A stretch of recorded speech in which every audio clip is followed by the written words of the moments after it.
This is The Big Breakdown, a long look back at some of the biggest stories we're covering for you at the Hidden Killers podcast and True Crime Today.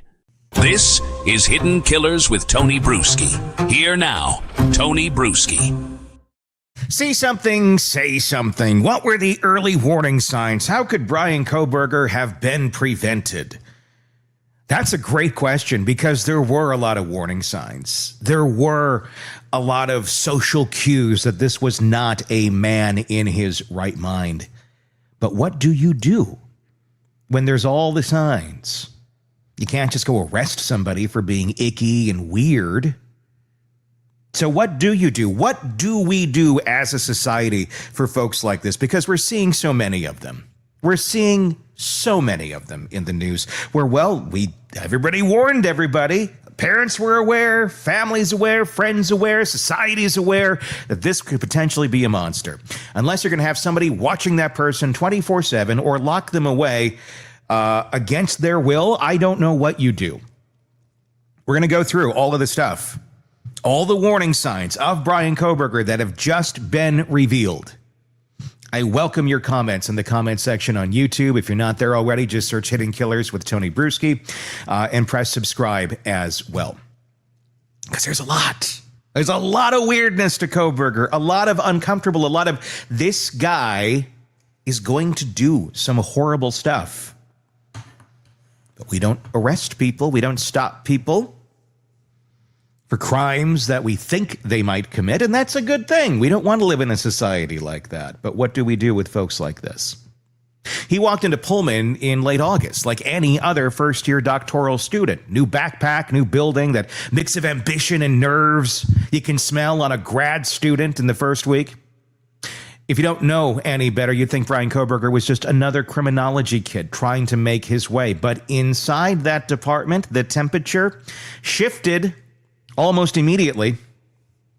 People started whispering, first cautiously, then constantly, because it wasn't one weird comment or an awkward interaction. It was a pattern that gathered speed. The way he focused on women, the way he talked to them, the way he seemed to enjoy making them small. Before Labor Day, he was even out of the rear view. The first formal complaint was on record. By Thanksgiving, there were a dozen more. At least 9 complaints appear in the department's logs. Broader interviews collected by police tally 13, and we're going to go through all of them. Either way, the picture is the same. People inside Washington State University's criminology program felt uneasy and, in some cases, unsafe around Bryan Kohberger. What bothered them wasn't a single dramatic blow-up. It was the drumbeat. A professor assigned to help shepherd the new cohort said her calendar started filling with conversation she didn't expect to have. Not about coursework, but about Bryan. His comments, his conduct, the way he'd hover and stare at basic boundaries as if they were optional. She told investigators he would sometimes step into the shared office where several female grad students worked and physically plant himself in the doorway. She once heard a student say, "I really need to get out of here," and had to intervene so the woman could leave. He had no clue. Standing there in that doorway. Or did he have a clue? And he was wielding that dark power he had of intimidation and fear. The same professor said the department was spending an uncomfortable amount of time discussing him in disciplinary meetings. And when those meetings ended, more notes rolled in. Students called his behavior sexist and creepy. Colleagues saying his condescension towards women wasn't a bad day, it was a baseline. If you want the granular detail, listen to the people who were on the receiving end. A divorced woman in the program told police he dismissed her as broken. A deaf classmate recalled being asked straight-faced if she would be comfortable procreating, given her disability. Others described him standing too close, leaning over women in ways that felt less like proximity and more like pressure. I want to note one thing on the procreation end of things, because this seems to be a bizarre affect of Bryan Kohberger. He also went on that Tinder date, remember? and said, "You have good birthing hips"? This is a man that seems to be very obsessed with natural process in some way, shape, or form. Would you feel good procreating, the terminology, because of your disability? That's not Hitlerish or anything. Female-led classes turned into a running bit of tracking. Classmates literally kept a board to note how often he showed up late to courses taught by women. A male grad student said he got verbally kidnapped in the parking lot, trapped in a 3-hour monologue in which Bryan bragged about that he could pick up any woman he wanted. And by September, weeks into the term, his reputation had already calcified as being a douche, as one classmate put it. These aren't internet rumors. They come out of interviews compiled by detectives and reflected in unsealed summaries, the kind of paper trail you wish you didn't have that existed. The ugliest line threads through the youngest person in the building. A 19-year-old undergraduate who worked in the department told police he kept peering at her office, boxing her in when she tried to leave, and push past the word no like it wasn't there. When she mentioned she was seeing a woman, it didn't slow him down. She began getting escorted home by a boss. Precautions you take when your gut is telling you this isn't just social awkwardness. A neighbor of hers reported seeing someone right outside her window. Later, the student learned Bryan lived nearby. The effect was cumulative, not a single incident to explain away, but a sequence you can feel in your body, cornered at work, watched at home, never sure when. You're around a blind hallway and will find him standing there, waiting for you. Inside faculty offices, the talk got sharper. One professor experienced enough to recognize predators long before they're charged with anything, and warned colleagues that if this man ever stood at the front of a classroom, the story would end with an essay and stalking. She urged the department to cut his funding to push him out. In the same packet of interviews, she told investigators about a reported break-in at a female grad student's apartment that fall, with perfume and underwear taken, an incident that, to her, fit too neatly with what she feared he was.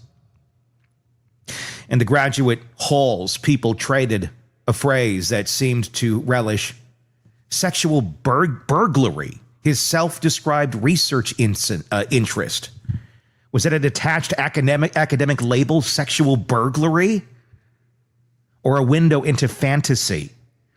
Peers speculated openly that he might be an incel. This wasn't the campus rumor mill, it was the climate of a department writing down what it had seen and was trying to keep the floor from tilting under their feet. When the complaints stacked high enough, the school pulled a lever you rarely see. Mandatory discrimination training for the first-year doctoral cohort. On November 8th, 2022, according to the interviews 5 days later, the murders in Moscow, you don't have to weave a conspiracy board to see why timelines make people's stomachs drop.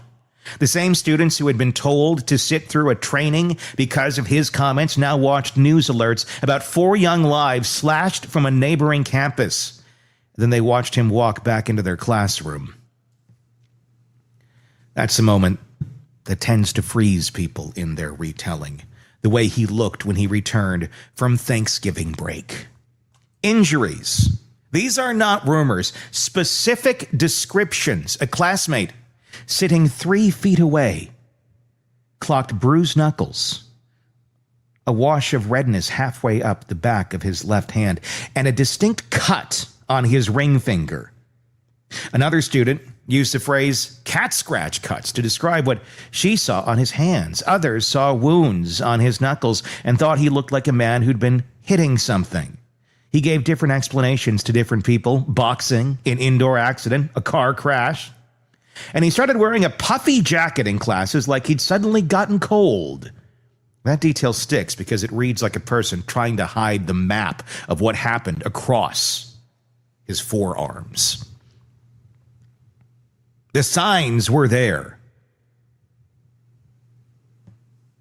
It is kind of amazing to me that after there were these homicides, and Kohberger's driving this white car that people are looking for, and all these students saw all of these undisclosed marks, bizarre marks that he has different stories for, that there wasn't a red flag and a target put on him early on. But you're talking about students. You're talking about young people. You're talking about young people who are extremely inexperienced in life and questionable circumstances and scary situations. You had the girls who didn't call 911 for how many hours, and people trying to understand that way of thinking. I think that's how you need to look at this as well. There's a different mindset, it seems, with a lot of young people on what to do with this sort of information.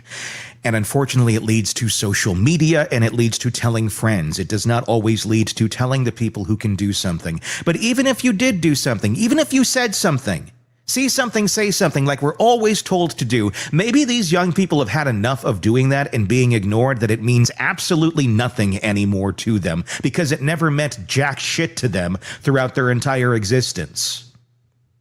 Just as it doesn't mean anything to most of us anymore, who have said something as well, who used to live in a society where when you did say something, things usually occurred. Things were looked into. Now it's just a slogan, a bumper sticker. We see at airports. We throw around school campuses. We tell young women. And when they've said something, nothing ever happens. So what do you expect out of these young students at this moment in time, really? If you're wondering whether any of this lines up with the violence inside that house, the unsealed records say Xana Kernodle fought hard. Investigators read about defensive wounds and cast-off blood that signaled an intense struggle in the room where she died. The point isn't to be graphic, it's to understand why a man might show up with shredded skin across his knuckles and a cut on his ring finger days after 4 young people were murdered. And nobody thought to look there. Even his own posture shifted. Classmates noticed he stopped bringing his phone to class after the killings, looked more disheveled, and seemed determined not to join the conversations every other person on campus was having about the murders. One student eventually called the tip line to report having seen him with bloody knuckles shortly before the attacks. Or shortly after the attacks, I should say. And in a moment that still makes people's voices drop, he supposedly commented that whoever committed the crime must have been pretty good. And maybe a one-and-done event, like a criminology post-mortem, stripped of empathy. Must have been pretty good. Maybe a one-and-done. As the guy with stripped knuckles, days after this, driving the car they're searching for, says aloud. The number of complaints can feel abstract, so it's worth slowing down and showing you how they sound in the raw. Reports of outspoken, discriminatory comments, homophobic, xenophobic, misogynistic, get written off sometimes as personality flaws. But when those words are paired with proximity, his habit of standing too close, leaning over the shoulders of women, blocking their path to the door, the behavior stops living in the hypothetical. A woman staring at her keyboard while feeling someone's breath at their shoulder is not debating theory. She's trying to keep her pulse at a manageable clip. Another student describing a 3-hour hallway monologue isn't looking to make news. He's telling you what it feels like to be trapped in a conversation with a man who needs you to know he can dominate a room the way he believes he can dominate a woman. When these stories are told in isolation, you can argue about interpretations. When they arrive 13 times in 3 months, the argument withers. There's also the part nobody wants to admit out loud. Plenty of people with tenure and titles saw it. The professor's warning, mark my word, reads today like an alarm bell. Everybody heard and nobody could unmuffle.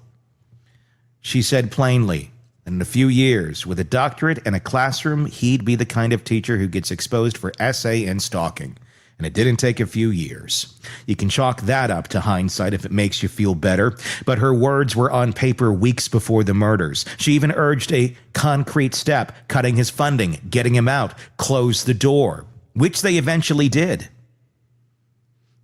Bureaucracies don't move that fast, though. Committees meet, calendars filled, guidelines are reviewed, and while the machine does what it does, people keep taking the long way around the hallway where he might be standing. The detail that rattles is how ordinary the days looked from the outside. He still showed up to class. He still sent emails, oblivious to everyone around him. A professor recalled him arriving incredibly late on November 15th, then firing off a message 2 days later about not being there, and on the 18th switching his car registration from Pennsylvania to Washington. Kinds of everyday administrative moves that mean nothing on their own but look different when context arrives. There's even a note in the records about a selfie taken hours after the murders. You know that one. Arms covered. Questionable fingers. One more breadcrumb people wish didn't exist.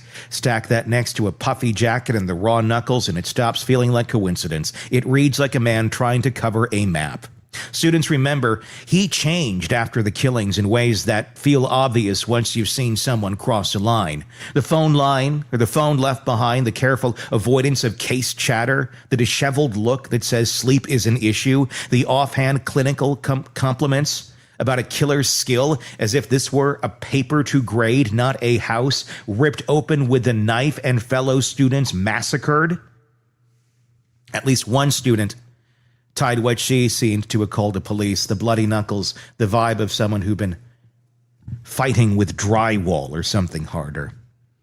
If you're looking for the moment where a campus rumor becomes a documented concern, it's right there in the call logs and the interview notes. It all points back to the core. Inside that department, people experience a sustained pattern of intimidation and denigration, aimed mostly at women, and wrote it down. A university answered with training. A professor tried to pull the ripcord. Warning plainly where this kind of personality often lands. And then 4 students were murdered across the state line, and the man everyone had been filing away as a problem reappeared with marks on his hands and a new way of moving through the building. You can call it hindsight bias if you need a blunt edge, but the paper trail existed before the bodies were found. That's the part that keeps you awake. The warnings were not invented after the fact. They were already stamped with dates. But look what they were trying to do within the school. Because that's all they could do. Move him along somewhere else. Pass the trash. We saw it with the Andrew McGann case in Arkansas. The elementary teacher passed from school to school. No disciplinary actions noted to the next school. Just filed away privately, quietly. You take our trash. You deal with him. He's your problem now. Had he not killed, that's exactly what would have happened. Someone else's problem. Because what do you do when these signs exist and there's nothing you can do to stop them?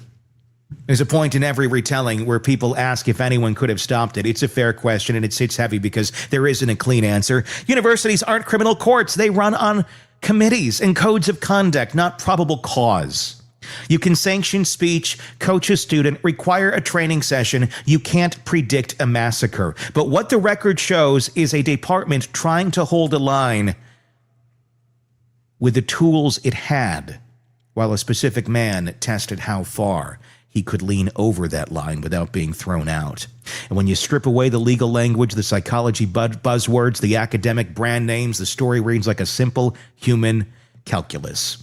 He told you who he was. The people around him believed him. The system didn't move fast enough. Today, obviously, the case is adjudicated. He's serving life without parole, the death penalty off the table after the guilty plea. The families will never get what they lost. The classmates will never unlearn how quickly a seminar room can tilt from uncomfortable to dangerous. The records will sit on a state website where people cycle through them for a class paper or documentary, pulling the same quotes that have been haunting the folks who actually lived them.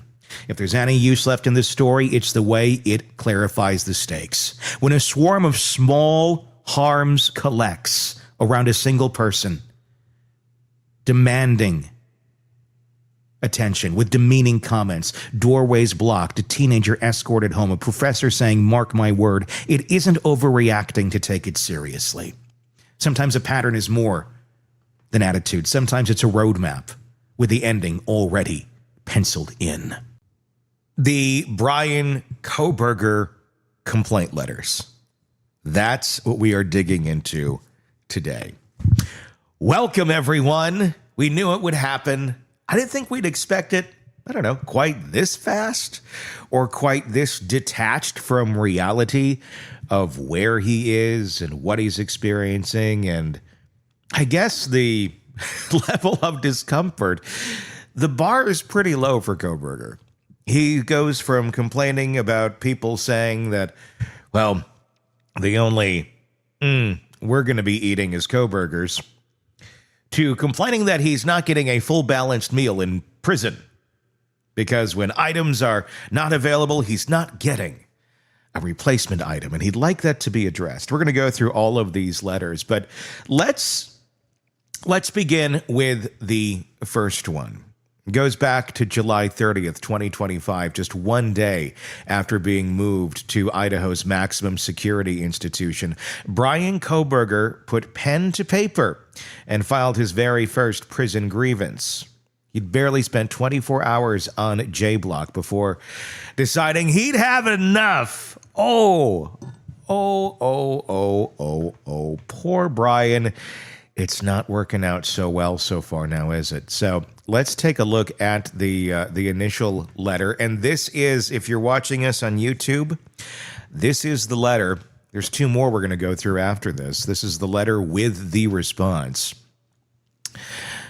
So this is the resident concern form. And I'm going to read this out to you in full. Number one, I want to say just look at this guy's handwriting. If you're a handwriting analyzer or have any experience in it or just know a little bit, this guy is a study in that handwriting. This looks, I mean, I do not have good handwriting, I'll tell you that much. This is like weird second grade level stuff. It's bizarre. And the signature, that's like third grade where they say, okay, let's learn how to do a signature. Like he stuck with it. It was like first draft. Okay, I guess I got a signature now. It's so weird. It's like, it's questionable. You can tell there's like hesitation in the signature. Like, is this how I write my signature? Anyway, here's the letter. As I continue the SPI phase, I wish to discuss if I may be transferred to another ad seg setting, such as B block, not engaging in any of the recent flooding striking, as well as being subject to minute-by-minute verbal threats, harassment, and on that and other bases. Unit 2 of J Block is an environment that I wish to transfer from. I request transfer to B Block immediately. I wish to speak with you soon. That's what it's all about. So let me give you a little context here. The flooding, the other blocks, because this is a solitary confinement unit, the other blocks that are around him, they're flooding them. The inmates are flooding them so that the water drips through and then goes into his cell. He's none too happy about that. So there was a response.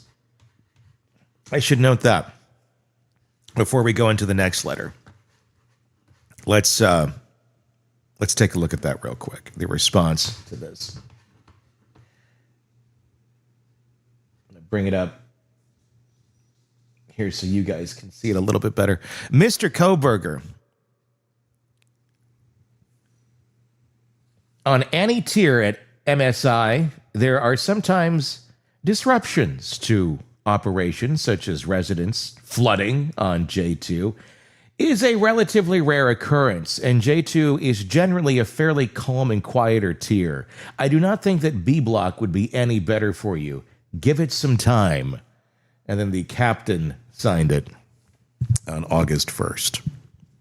So let's just talk about that whole thing for a moment, and I'd love to get your thoughts in the comments section. And like I said, we got two more letters to go through, so stick around. it gets better. It gets better. So this letter here, no emotion, no flourish, just a dry bureaucratic note written by a man who studied the psychology of crime for years and once imagined himself as an academic insider on the subject. Now he's inside the system for real. And the words he chose are almost comical in their formality. As I continue the SPI phase, another ad seg setting. On that and other bases, he wrote, as if prison officials were going to read this like a research paper and nod in agreement. Oh, yes, look how he said that. I agree that, they're not complying. Well, obviously, they didn't read it that way. Officials reviewed his complaint and denied the request. They told him the flooding in J Block was relatively rare and T2 was generally calmer than other housing areas, and that moving him to B Block wouldn't make his situation any better. Their advice was simple: give it some time. He isn't going anywhere. I'd say, hey, let's let him start doing what he wants. Like, if he thinks it's going to be better over in B Block and it's going to be worse, move him to B Block. If he thinks general population at some point after B Block sucks is a better idea, move him to general population. Just let him keep thinking he's in control until he's killed. I think that would be the quickest way. He's so dumb when it comes to his own self-preservation that he will walk himself off the cliff. That's the funny thing with people like this. You think you have to, you got to take them out. You got to do this. They will take themselves out. You got to stop them from hurting other people. Yes, definitely. But if you let them, if you know their jig, and this is usually for more, non-murderous types, the non-murdering narcissist, if you just let them flail in the wind, if you let them sit on the shore like a fish out of water, and they need you as water to thrive on their madness, if you're not giving them water, they can only flail around for so long. 5 days later, Kohberger tried again. This time he claimed what he called sexual harassment. He handed another note to the guard saying inmates were threatening him with crude remarks. One allegedly shouted, "I'll BF you." I'm thinking this might be the more conservative shouts that he received. Another, he wrote, said, "The only ass we'll be eating is Kohberger's," in the sterile language of the prison system. That's what's logged as evidence of mistreatment. Here's the full letter. This was obtained by our friends over at News Nation. I'll read it for you here. I'm going to put my glasses on so I can see it better over on that screen. On August 3rd, 2025, this is the brief summary that was given. So basically, Kohberger reiterated this to a guard, and then this is how the complaint was lodged. On August 3rd, 2025, resident Kohberger, IDOC 163214, submitted a concern from stating he, quote, has been subject to threats and harassment, recently escalating to overt sexual violent threats and statements. Lieutenant Mandhelt received the concern form on August 4th of 2025 and conducted an interview with Kohberger in J Block. Kohberger stated a resident that goes by Peru told him, quote, "I'll BF you." If you're questioning what any of that means, B meaning the piece behind you where poo comes out, and F meaning the F word. Okay, so now that we put that all together, Kohberger also stated an unknown resident from Tier 1 of the J Block said the only ass we'll be eating is Kohberger's. This is what stood out to Kohberger. Now keep in mind, he's being taunted 24 hours a day in this thing. Those are the ones that stuck with him most. I can imagine there was hundreds of others, but these are the two that really Kohberger wanted to make sure made it made it to the document complaint. He's very concerned about the ass eating. He's very concerned. Like, this shit. Like, do I need to get some ranch or something to make this work, or what the? Kohberger stated that Officer Signora was present for the comment made by Peru. Due to Officer Signora being on B nights, an interview could not be conducted to attempt to corroborate the allegation. On August 7th, it continues. Officer Signora submitted an information report outlining his involvement of the alleged incident. Officer Signora recalls vulgar language being used and directed towards Kohberger, but could not identify who said what. The allegation is substantiated, but due to no aggressor being able to be positively identified, and Kohberger saying he feels safe to remain in Tier 2 and J Block, no further actions were taken. The delay in the 105 submission date and the report date is due to collecting all the information to ensure proper action could be taken as needed. End of report. I don't know what Kohberger thought prison was going to be like, but his bar is pretty low, as is continued here. So there's another letter, but let's just talk about this one for a brief moment, shall we? And let me know your thoughts in the comments section on YouTube. The guard who received the note later admitted that they recalled vulgar language, of course, being thrown around. And once again, the prison's conclusion was the same. Kohberger feels safe. Transfer denied. It's where the reality of prison life collides with entitlement of someone like Kohberger. The same man who spent months circling victims' houses, plotting, prepping, allegedly leaving his DNA behind on a knife sheath. Not allegedly, he did. Stabbing 4 young people in their beds. That man now insists that living conditions are unacceptable. He's annoyed by the threats. He's bothered by the noise. He wants to be somewhere quieter. And that's the cruel symmetry here. Kohberger spent years studying how killers think and how crime unfolds, but he seemed to have no understanding of what life after conviction really looks like. J-Block is not an academic exercise. It's a maximum security tier in Idaho's harshest prison. It houses men on death row and the state's most violent offenders and lifers who have long since stopped caring about the feelings of a new arrival, which Kohberger is. In restrictive housing, which is where Kohberger is kept, every detail of life is controlled. He's in a single prison cell. He's restricted whenever he's moved. He gets 1 hour of outdoor recreation per day. And if you ask me, he's pretty lucky right now. Because it's harvesting season on Bryan Kohberger's you know what. And the prisoners are just waiting to get out to the field and make their harvest on Bryan Kohberger's. Yeah. If you're watching me, I'm holding up a harvest mug because I got some of my fall stuff out. And I was drinking this earlier when I was putting the story together going, how can I tie this in to this story today? He's allowed to shower every other day. That's it. Compared to the county jail where he was previously spending long stretches in solitary, but enjoyed the luxury of long showers and light supervision. IMSI is an entirely different world. It's designed to break down resistance, and it's doing its job. What's striking is the way inmates have adapted their own methods of torment.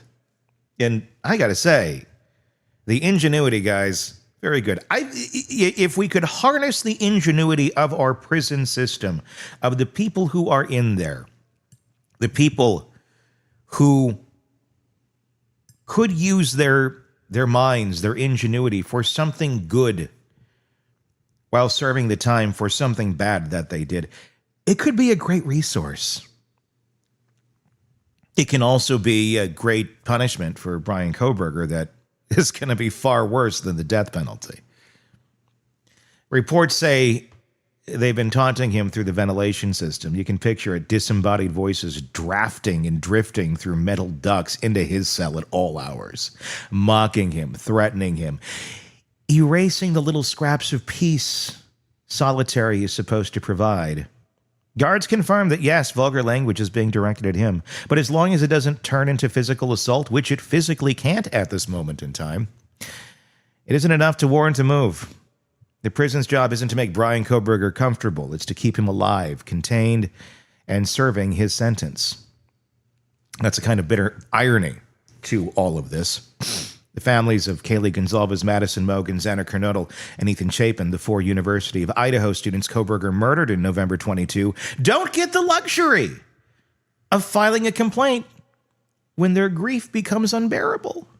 They don't get to ask the system to relocate their pain to a quieter block. Their loss is permanent. Their boundaries have already been shattered. They're dead because of Kohberger. The man who's complaining that people are being loud and rude and flooding his cell and threatening to eat his ass. I hope Steve Gonzalez is getting a good laugh out of that one. I really, really do. But wait, there's more. There's more. This is another prime example of just how disconnected Bryan Kohberger is from the reality of what is going on around him.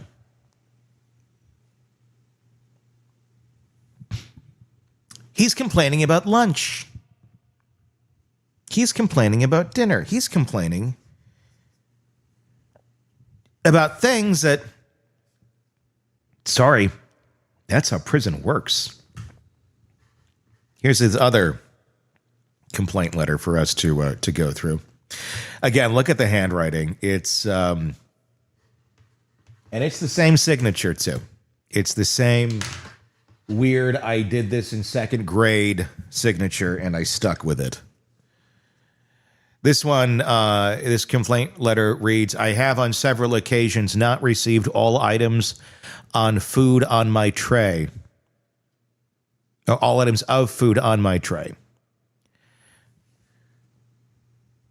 I addressed this during service and have yet to receive any replacements. In fact, the kitchen is not even called. The policy book confirms items missing, which are pointed out at the time of service, will be replaced. I wish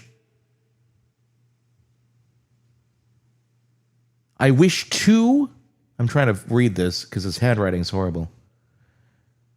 I wish toy without exception, or I wish to, I think receive or something, without exception, receive these replacements. Okay, okay, the Y it's a comma. It looks like a Y. I wish to, without exception, receive these replacements.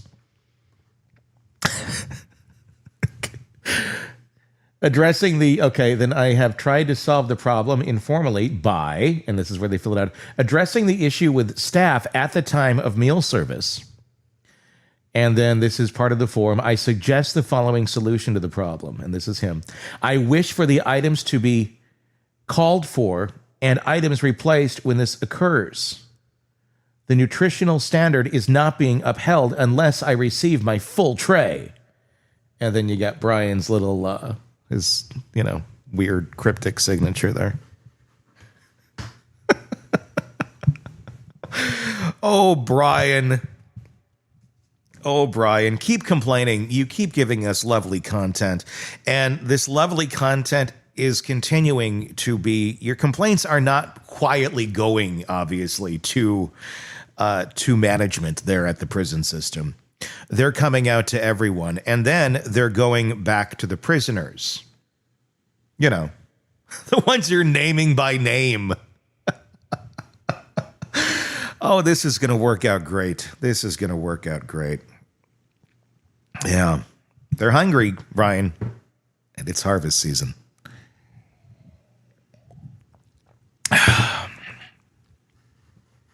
It is kind of shocking that this monster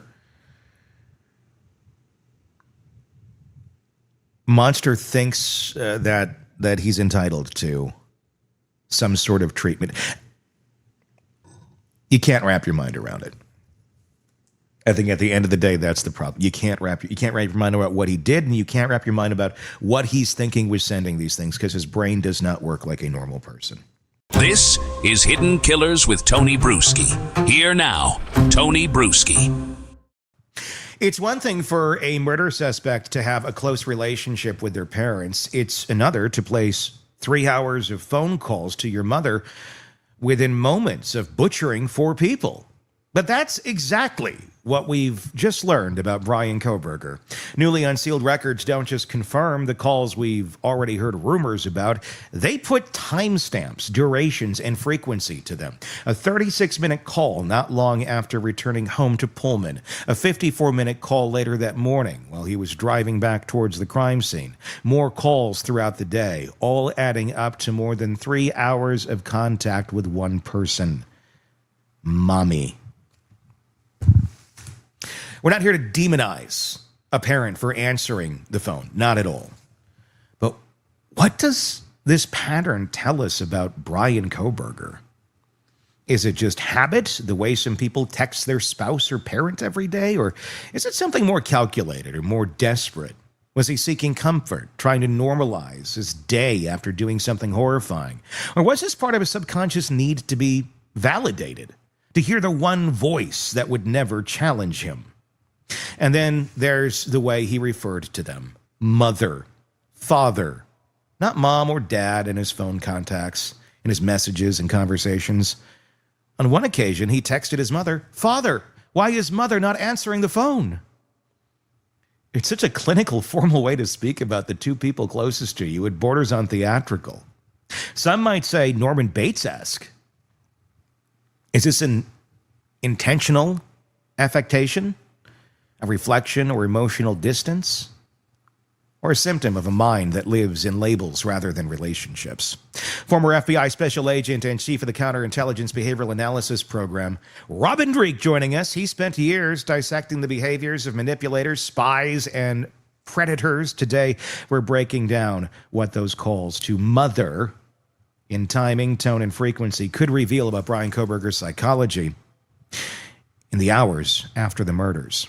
Was his mother simply an emotional anchor in his storm? Was she unknowingly validating the very rage and self-pity that fueled his crimes? Or was this just another part of a lifelong pattern, one where routine, control, and the reassurance of a familiar voice are the only constraints in an otherwise chaotic mind? So let's get into it. Robin, when you first heard about these calls and saw the sheer amount of time he spent on the phone with his mother that day, what went through your mind? Oh, that's a great question.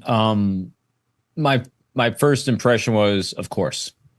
And then you start on the overlays, because remember, we keep placing ourselves as best we can in his mind about what his needs are. And again, this is purely conjecture, non-scientific in the sense of, non-psychologist side of things. I don't want to overstep for people that probably might know this better, but this to me is the not a missing piece necessarily, but definitely a piece that makes sense because of his need for emotional anchoring is what I'm seeing it as. Mm-hmm. And the thing that really comes into my mind is, all right, so you're talking about what for all that time? Yeah.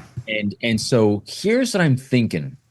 I'm thinking because people that do horrendous things like he did are people out for retribution. They're full of anger, as he has demonstrated, that we've seen both in the jail and reported by others. And so you wonder what he's doing for all that time.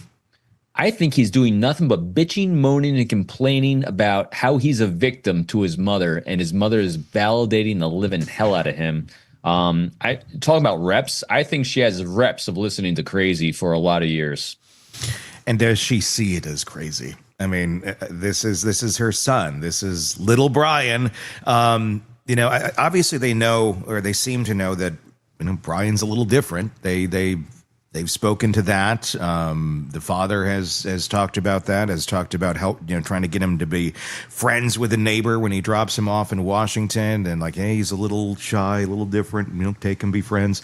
So they know that about their son at least, but when you're that close all the time, and I'm assuming that, talking for 3 hours a day, maybe not be that huge of a deviation in the life of Bryan Kohberger, just my conjecture. But if you're around it that much, do you think anything stood out in that call? Do you think there was anything odd to her that morning when she gets a call from Bryan? And I know there's a big thing about the timestamps on this, 6:17 a.m. And it was like, well, it's a time difference. Yeah, there is a time difference. So it wasn't necessarily, from what I understand, 6:17 a.m. in Pennsylvania. It was 6:17 a.m. in Washington. So that would make it, what time would that make it in on the East Coast? That would make it later. Probably 2 hours. Yeah. So about 2 hours. 2 or 3 hours. Anyway, it's early in the morning, and it's long calls. What do you think was, what do you think Bryan was getting at in these calls other than complaining? It was, do you think they stood out to Mom, I guess is the question. Is anything out of the ordinary that day when she So I guarantee you they stood out to Mom. I guarantee they stood out to everyone. I mean, so I communicate with my children, especially my son, a tremendous amount. And it doesn't matter whether it's your own child or someone that you're in routine contact with. And I mean routine. I mean, a great example is you and I. You and I are in routine contact. It's very easy to see if someone's having a slightly different energy day based on our tempo, our energy, our interactions, all these things that we come to baseline as normal from our interactions. It's easy to see if someone's a little off or having a bad day or worse day. And so especially if you're a parent that has routine, very frequent contact with your children or a child, especially in this case, you're going to see something that deviates out of norm. I always call it, the force is the force is trembling. And, like I can tell within 2 seconds of picking up the phone with my son whether he's having a good day or bad day or something's off. And that's just in microseconds. And this is from a very, very healthy individual, not someone who just did something as horrendous as Bryan. So what I'm guessing is that it spiked out of the norm, probably the timing of the call. Although, hey, things happen during the course of a day. But if he's normally calling at the same time every morning, every other morning, just having an off time for calling is going to be different. I guarantee you his energy on that phone is much different.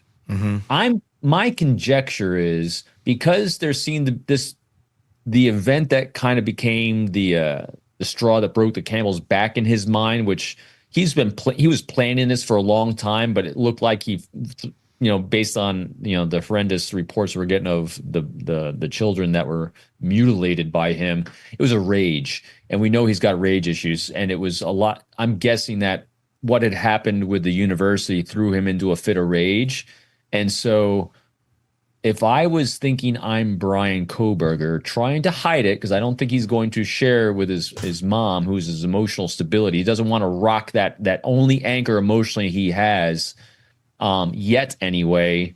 He's going to be probably overly focused on complaining about what's happening at school and justifying all of his chaos in his brain by that. Maybe not even consciously realizing his chaos brain might be even caused from the murders he just committed, because he's not a smart guy to me. I keep saying it. He's not smart at all, because he's completely unaware of himself. He's completely unaware of because he keeps trying to discover who he is. He copies everyone and everything because he's completely empty. So I think it's probably that. Because right after this initial call, he goes in the bathroom, does his thumbs up picture, goes out, starts driving around, literally calls Mom. After the initial phone call, calls her back as he's driving past the house again, which we've seen the video of the car passing by. He's on the phone again with Mom. He's obviously not going and saying to him, hey, there's the house where I just slaughtered those 4 kids. But like you said, I'm wondering what's coming out of his mouth. Rage. Is it? But he seemed to be in such a good mood with the thumbs up. Do you think it's rage, or do you think he's in a really good mood talking about positive things that have nothing to do with the murders. And when I say rage, I meant, so rage to me is also chaos. I think he was spewing incoherently. Okay. I mean, just think about it. Again, let's put ourselves, from what we understand of what was going on his time period. So he's got a lot of chaos at work. He's got a lot of chaos in his life. He just did something very chaotic, which didn't go according to his plan. And yet I think he's got a lot of conflicting new emotions he hasn't felt before because he just did something he's never done before. He's also, which was fueled by rage. And so he's up on a lot of adrenaline. Adrenaline's coming down, then going back to the house, it's going back up. Just look at all the data points we're getting on him during his time frame. It's all over the place. Yeah. And if it looks all over the place to us, it's probably all over the place in his brain. And so what he's probably doing, pure conjecture, obviously, spewing all the shit out of his mouth. And what do you typically do? What does his mother probably have reps at in life? Calming him down. Calming down her son. Yeah.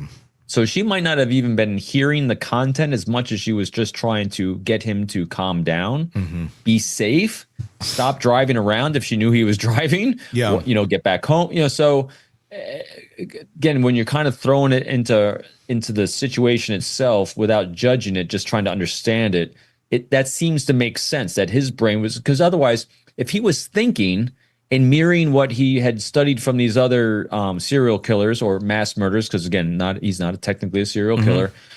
He's the only thing that deviated from what he studied in others was the fact that he went back to the crime scene so soon after the crime was committed. Yeah. That's one of only 3 things he did that deviated from what others have done. And so that meant he was non-thinking at that point, in my estimation anyway. Sure. The fact that he calls them right away, and he's the only person that he has contact with, obviously he doesn't have friends. Right. So his main points of contact, his main people he talks to in his life are mom and dad, it turns out. Probably the only people who are willing to take the time to listen to Bryan Kohberger. Of course. Do you think he was trying, and this is a weird thought, but it entered my mind earlier, in some sort of sick way. Like, in no way do I think his mom or dad are going to look at this and go, good job, Bryan. But do you think there was something in Bryan's mind that he's trying to make mom and dad proud? Like he succeeded at, without saying what he did, but was there an element of, look, I succeeded at this. Look, I did this. Because I get like that. When you're younger, when you're in your 20s, you start, kind of achieving things, and there's moments in your life that are good, and this is not good, but I think in Kohberger's mind, it was good. You like to talk to the people that care about you, that you care about. And a lot of times that's your parents, if you have a healthy relationship there. And the fact that he was so all about talking to them that day, is there a level of being proud about this and getting adoration from his parents in some way, shape, or form, but not obviously for the crime, because I'm assuming they don't know about the crime, but in some other way, shape, or form, throwing other things out there where he could get that adoration? Or is it just a desperate attempt at something normal after doing something insanely abnormal? There's an element in there. I'm going to flip it a little bit on the language, I think. So What I'm thinking is that his mother gave him such unconditional, at least from it looks like, his mother gave him such unconditional acceptance and love and validation that there's no need to impress her because she already thinks he walks on the water.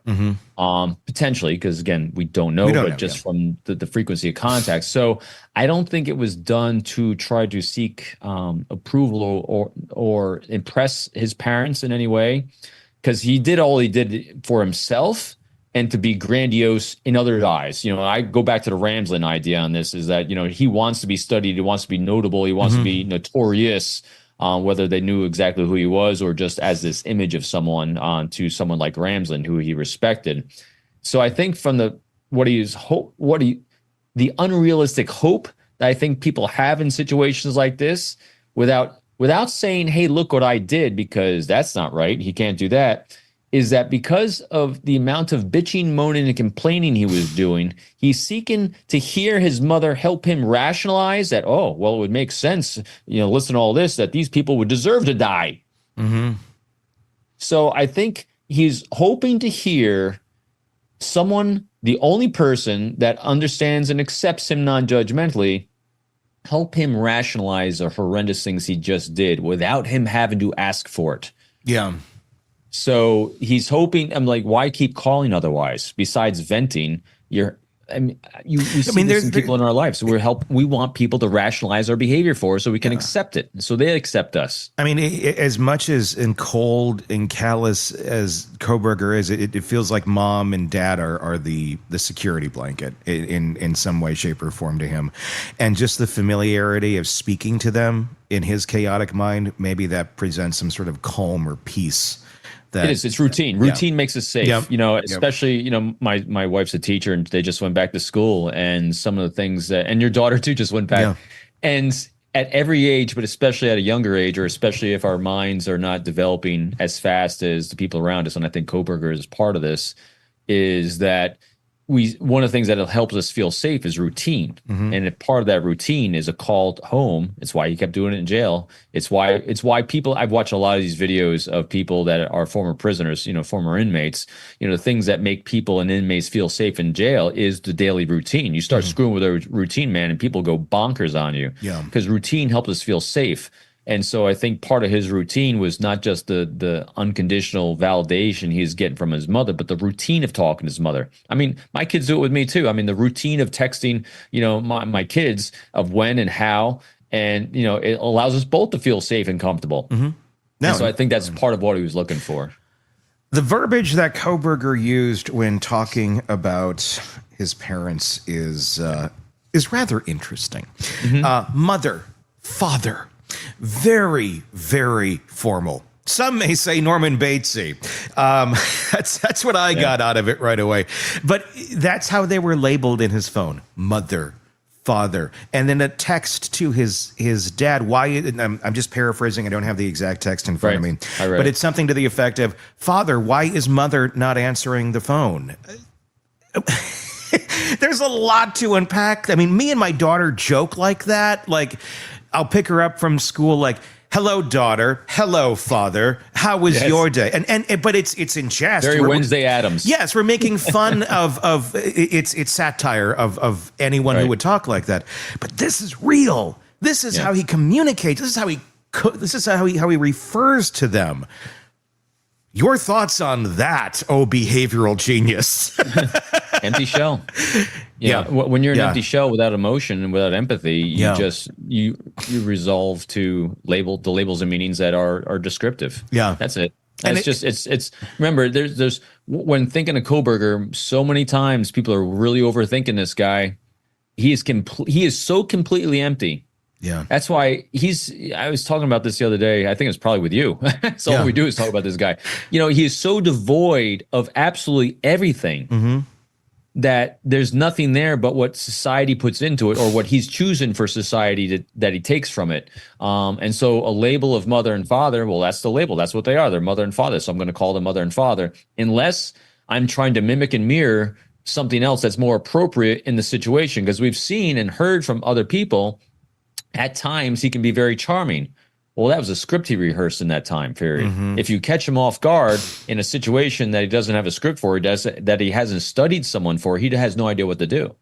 This is why he sucked so bad at destroying 4 lives, because he couldn't think. Yeah, went off script. Mimicking. Yeah. He's mimicking in a stovepipe like this. What we've just heard from Robin Dreek is a disturbing look at a very human connection. One that in most families would be a point of love and stability, but here seems to double as a pressure valve for chaos. Those calls to his mother on the day of the murders weren't just about killing time.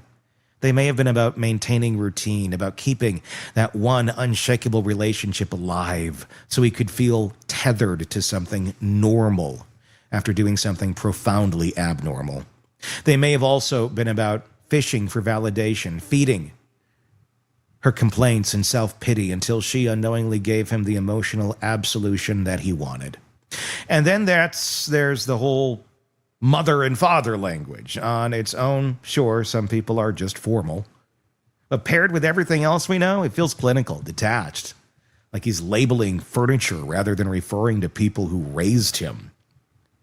Robin framed it perfectly. Someone so devoid of identity and self-awareness that he simply applies the label that fits the role without the intimacy or warmth that usually comes with it. This part of the story also forces us to think about what wasn't said on those calls. He wasn't confessing. He wasn't panicking about being caught. In Robin's view, he was likely spinning grievances about school, justifying perceived slights, unloading rage without naming its true source. His mother, out of love or habit, may have been trying to calm him, reassure him, smooth over his chaos, just as she probably had many times before. That's the chilling part. The possibility that his emotional state in those calls wasn't wildly different from other days. If you're used to hearing your son in a heightened, agitated state, how do you pick out the day when that agitation comes from mass murder instead of bad grades or a fight with a professor? It's the kind of detail that won't make or break a legal case, but it speaks volumes to anyone trying to understand what drives a killer like Kohberger. The calls to mother weren't an afterthought. They were part of his post-crime behavior, just as telling.